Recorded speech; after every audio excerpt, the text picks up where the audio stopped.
What is up, y'all? It's me, Tasha C. And this particular video, I wanted to say was actually kind of a sad video. To inform people, if you remember this legend, Sinead O'Connor, controversial, and which it came up with the legends, noticeable song that he had wrote, and also saying, which is nothing compares to you. Like I said, which I'm showing snippets now, where, just as like she had rose to fame, one of the most controversial things she was known for, which a lot of the stuff I remember, some of the stuff it wasn't like brought up or I understood till, I got older and watched VH1 and stuff, for example, was her ripping a picture of the Pope at the time when she was, performing, doing a Bob Marley song on Saturday Night Live. Recently, she's been dealing with mental illness issues as well, sadly, so I don't know if that may not be the cause of her passing at a young age, only being 56 years old. But tell me what y'all think. Do y'all remember the controversial but notable Sinead O'Connor, and and other than that, condolences to her and her family. And I'll just be reading two snippets, information, an article about her, and other than that, hugs and loves, and take care of y'all. Article which is on NPR Music, which you're also known, which check out the Tiny Desk. Besides the radio with other topics and such. Okay, this is the culture. Irish singer Sinead O'Connor has passed away. I don't know if I should just say the word at the age of 56. Now, this is updated on July the 26th, 2023 at 4:33 p.m. Eastern Time. Heard on All Things Considered. This is from Nada. I'm not about to mispronounce the last name. Ulaby, and also by Anastasia. Also another last name I can't pronounce, but it's TSIULOULCAS. Okay. This is showing a picture when she was doing concert 2003 at the Point Theater, Dublin, Ireland. She passed away. This is from Guinea. Sinead O'Connor, the Irish singer known for her tense and beautiful voice, her political mentions, and the personal tumult overlooked in her later years, has died, according to a family statement released to the BBC. She was only 36 years old. O'Connor's recording of Nothing Compares to You was one of her was one of the biggest hits of the early 1990s, which was written and also performed by the girl. Also another legend that is no longer here with us, so it's just Prince. Her death was announced in a statement sent to the Irish media by her family. The cause and date of her that were not made public. According to the Irish public broadcaster RTE, the statement said, "It is with great sadness that we announce the passing of our beloved Sinead.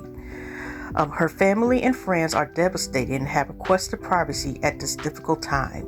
Alternative radio in the late 1980s reigned with voices of female singers who defined commercial expectations of what women should look like and how they should sound.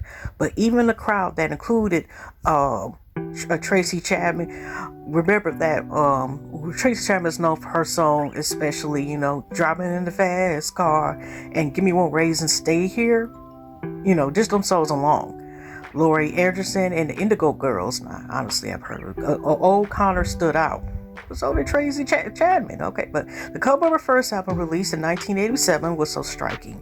But not just because of her beautiful face. It was in her head as bald as an eaglet, and her wrist locked distantly across the heart. The album's title, The Lion and the Cobra, refers to a verse from Psalm 91 about believers, the power and resistance of their faith. And throughout her early life, Sinead O'Connor was resistant. I grew up in a severely,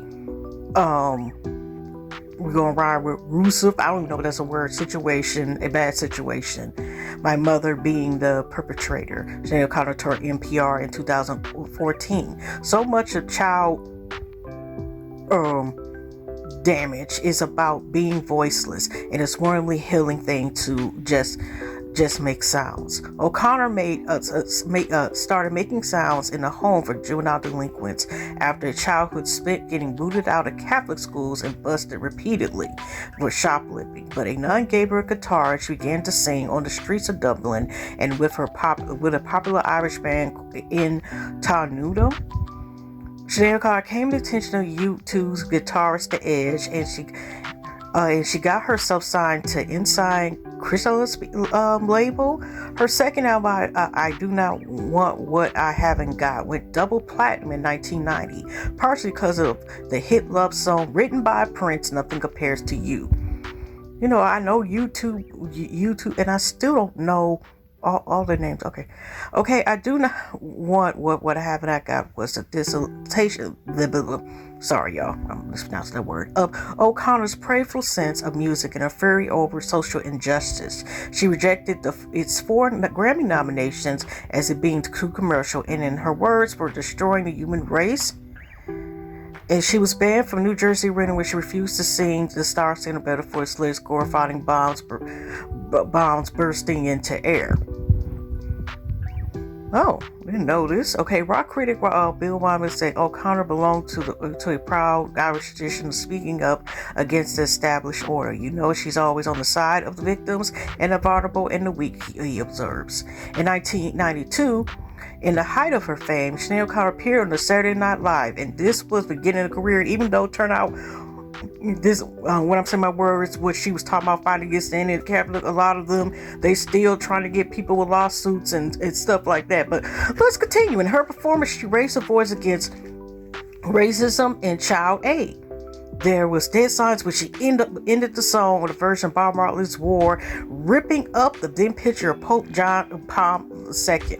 And you know, when they talk about that being controversial moment, I don't know if they do it anymore. They used to stop and like edit her ripping the picture. What followed in the media was a collective outrage. It drowned out a persistent protest against youth in the Catholic Church, which still goes on today. Okay. Let me. I know this is going off the little subject, but let me tell you quick. I used to go to Catholic school about like 8 or 9 years. Okay. And one of the priests, I seen him because we had to go to church like most majority of the time, like usually Fridays and other special events during the school year, majority of it. And I even seen them when they started cracking down, like maybe in 2003 or 4, even the former priest there before they changed the school. It's no longer a Catholic school, it's a charter school. They were on there when they were, starting to crack down on priests for violating and hurting some people. Okay. I was like, oh gosh. Okay. Years later, 2010, O'Connor told NPR that she known exactly what to expect. It was grand, to be honest, she said. I mean, I knew people would react. I knew I knew there would be trouble. I was quite prepared to accept that. To me, it was more important that I recognized what I will call the Holy Spirit. Of rock's music, Joan of Arc, as she began to be called, became increasingly erratic in her conventions.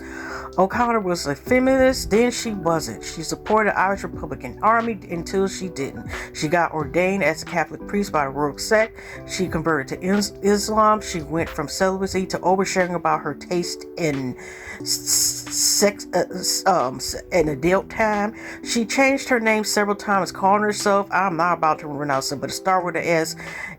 Second name ends with the S. I'm not about to mess it up. After her conversion, and though she continued to release music under her birth name, and her music veered unpredictably from new age to opera to reggae.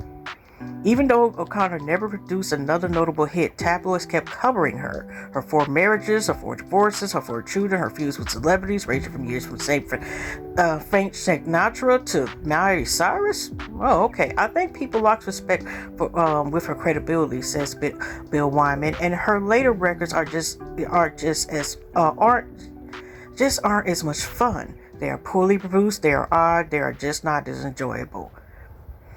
In the later years, O'Connor took to Facebook Twitter to write about her struggles with mental illness. She brought up unaliving herself and attempted more than once.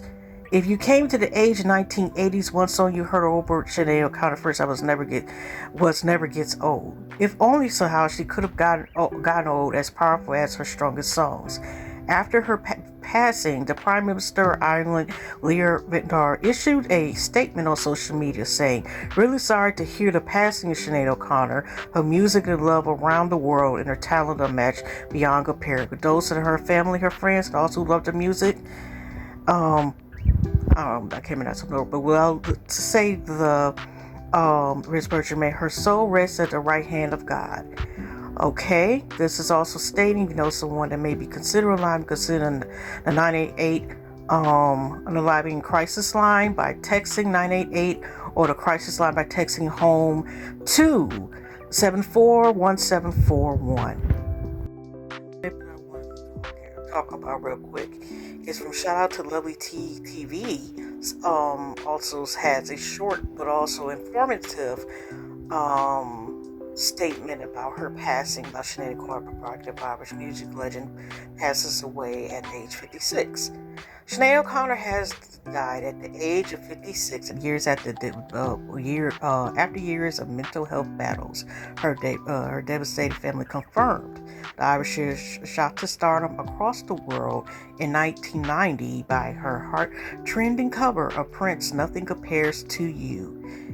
It comes a year after the mother of four's son, 17, unalived himself in January 2022. That's sad. I didn't know about that as well. After escaping hospital while on unaliving watch. At the time of her passing, the musician who changed her name to something, like I said, you gotta read Google. I'm just gonna spell out the first name: SHU HADA,